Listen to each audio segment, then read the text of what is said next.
In this video, I'll share a system I've used for years to help me remember almost everything I read, study, or learn.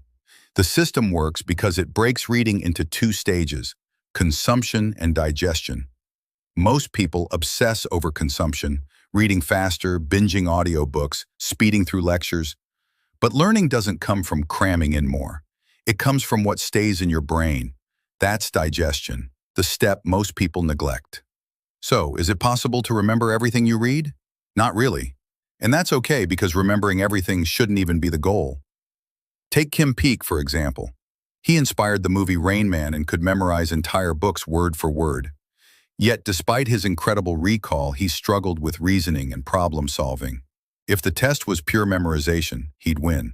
But on higher-level exams requiring analysis, he'd fall behind. And that's the point. The real goal isn't to remember everything. It's to remember what matters, in a way that lets you apply it. My system helps you do exactly that. Here's how. Not all information is equal. I break it down into 5 categories using the acronym PACER. Each type of information needs a different strategy to digest it and make it stick. P is for procedural, the how-to stuff like coding, languages, or medical techniques. The only way to lock it in is to practice immediately. Don't just take notes and hope you'll remember later. If you can't practice now, stop consuming and wait until you can. Otherwise, you'll just forget. A is for analogous, new ideas that connect to things you already know. The key here is critique. Ask yourself, how is this analogy accurate? Where does it fall apart? Can I make it better? This forces deeper understanding. C is for conceptual, the what of knowledge, theories, principles, and relationships. The best way to digest conceptual knowledge is mapping, creating mind maps or diagrams. Knowledge isn't linear like a textbook. It's a network. Mapping helps you see the bigger picture and how ideas connect. E is for evidence, the supporting details, examples, and statistics.